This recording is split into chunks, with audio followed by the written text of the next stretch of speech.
How's your heart today? Some endings do not come with a final conversation. They arrive in slower ways. A delayed reply, a birthday message sent too late.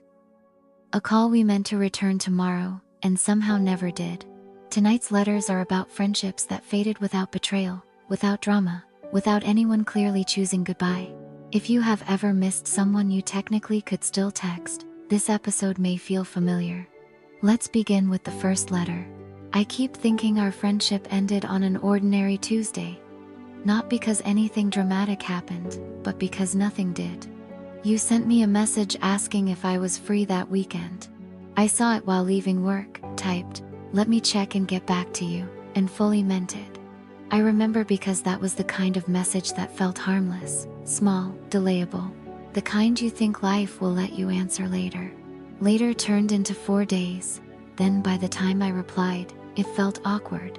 I added too many smiley faces, over-explained how busy things had been, and suggested sometime next week. You said, "No worries at all," which at the time sounded normal. Now I think that may have been one of the last doors quietly closing. We had been friends for 11 years. We met when both of us were still the kind of people who stayed out too late on purpose, and believed closeness could survive on pure feeling alone. We used to know each other in the most unedited way. I knew which songs you played when you were pretending to clean but were actually sad. You knew I always ordered too much food because I hated choosing just one thing. We had inside jokes, so old they no longer sounded like language. For a long time, I thought that kind of history made a friendship permanent. Then adulthood arrived, with its neat little thieves. Commutes, deadlines, partners, rent, family obligations. The quiet exhaustion of becoming responsible for yourself every single day. We still loved each other, I think. We were just always reaching for each other after everything else. At first, the change was small enough to ignore. We went from talking every day to every few days, then every week. Then mostly by sending things that said, "This reminded me of you," as if memory could stand in for presence. We kept meaning to catch up properly. We kept saying things like, "After this month settles down," and "when work gets less crazy." It felt temporary every time. That is the strange thing about slow endings. They keep disguising themselves as pauses. I remember one Saturday afternoon when I finally listened to a voice note you had sent 3 weeks earlier. You were walking somewhere windy. I could hear traffic and your laugh because you forgot what story you were telling halfway through. You said, "Anyway, call me when you can." No pressure. I listened while folding laundry, and for some reason, I sat down on the floor before it finished. There was nothing dramatic in your voice. That is what made it hurt. You still sounded like home. I called you the next day, but you did not answer. I told myself I would try again later, the same way I had been telling myself for months. The hardest part is that I cannot point to a wound. We did not betray each other. There was no single cruel moment to hold and say, "There, that was the reason." We just stopped arriving in each other's days with the old ease. We became people who loved the idea of catching up. People who still used heart emojis with increasing honesty and decreasing presence. Every now and then, I scroll through our chat history. It feels like walking through a house we used to live in together. Photos of bad haircuts, grocery store complaints, screenshots of people we were trying not to text back. Then later, the messages get cleaner, more efficient. "Happy birthday, proud of you, miss you." Shorter and warmer in a way that almost feels formal. Sometimes friendship does not end because the love is gone. Sometimes it ends because life keeps interrupting the love until the habit of reaching for each other gets weaker than the silence. If I could send this instead of only thinking it, I would say this. I do not blame you for growing into your life. I hope you do not blame me for disappearing into mine. I just wish we had named what was happening while it was still happening. Some friendships do not break. They thin out so gradually, you only notice when light starts passing through. Not all distance begins with conflict. Sometimes, it begins with affection that keeps being postponed. Here is the next letter.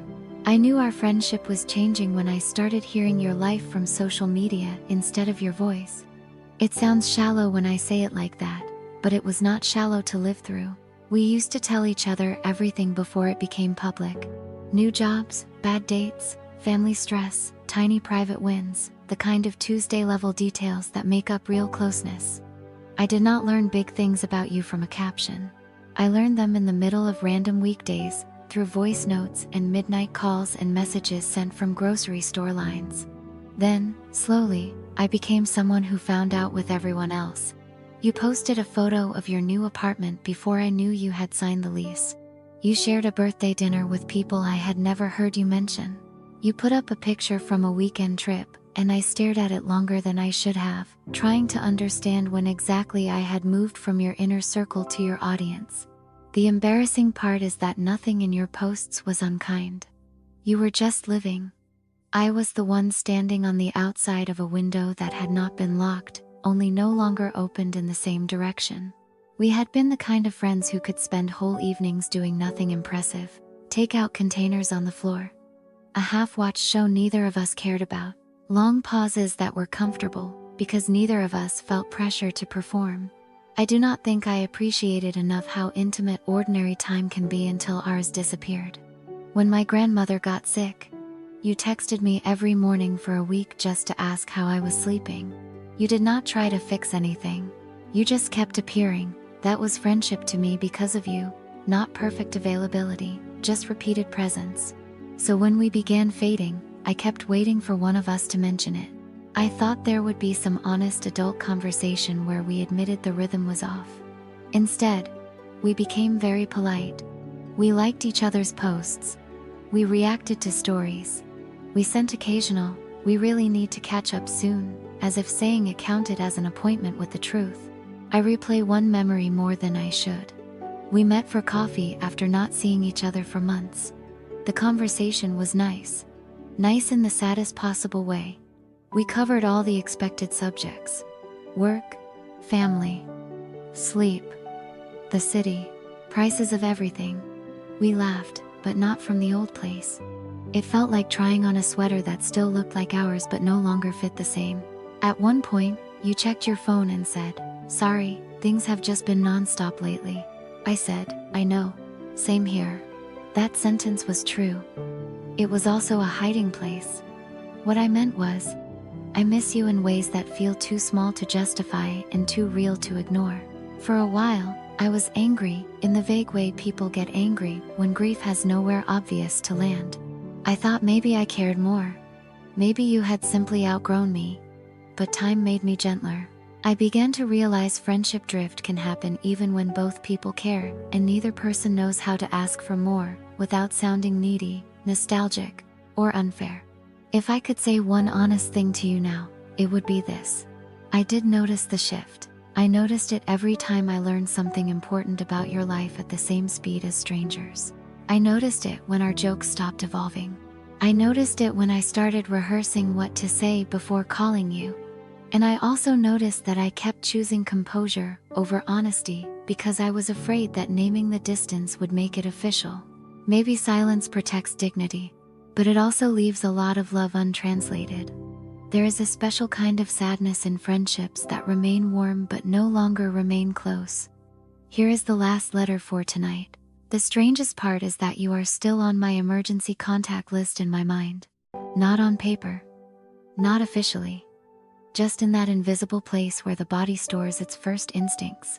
A few months ago, something stressful happened at work. I left the building, sat in my car, and reached for my phone. Before I could think, I had already typed your name into the search bar. I did not call. I just looked at the thread and stared at how much time had passed since our last real conversation. That was when I understood that some friendships do not disappear from the heart. At the same pace they disappear from daily life. You were never just a friend to me. You were the person who knew how to read my silence without making it heavier.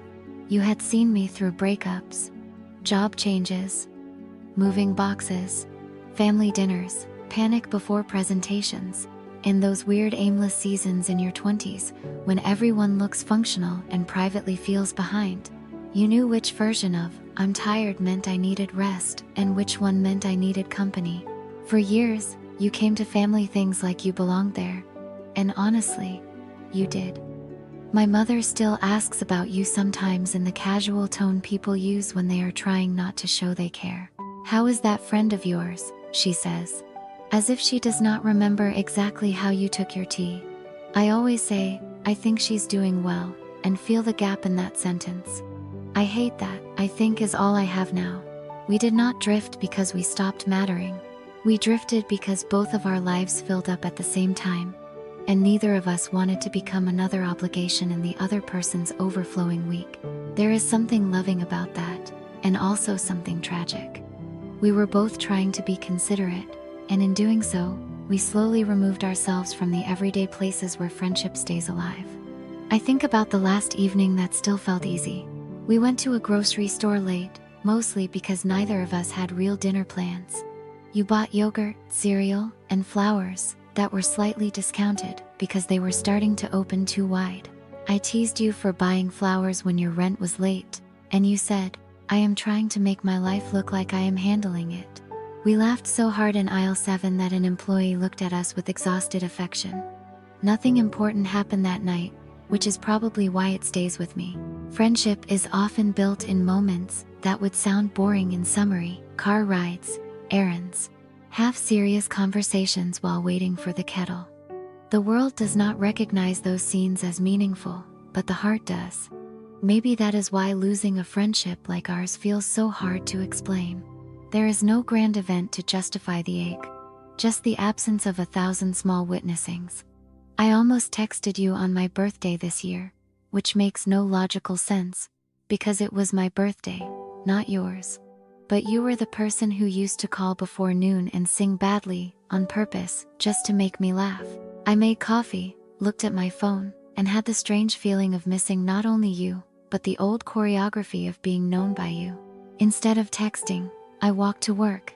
I passed a bakery we used to stop at when one of us had a bad week, because somehow a croissant and a bench could make adulthood feel negotiable. I stood outside for a minute longer than necessary and realized something gentle I wish I had understood sooner. Not every friendship is meant to last in the same form forever, but that does not make it less real. Temporary closeness is still closeness. Old knowing is still a kind of home, even if you no longer live there.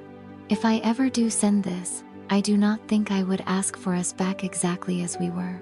I think I would just tell you that what we had mattered deeply, and that its fading taught me something I am still learning: to speak sooner, to reach before awkwardness hardens, to treat friendship as something living rather than self-sustaining. You were one of the great ordinary loves of my life, and I wish I had said that while the silence was still small enough to cross. Some people leave our daily lives without leaving our inner reflexes. That is why certain names still rise in us before thought does. If these letters reminded you of someone, maybe the ache is not asking you to be ashamed of caring. Maybe it is only reminding you that friendship is tender work, and that sometimes what hurts most is not what was said, but what never found a voice. Be gentle with yourself tonight. Missing someone does not always mean you need to go backward. Sometimes it simply means something mattered, and still does.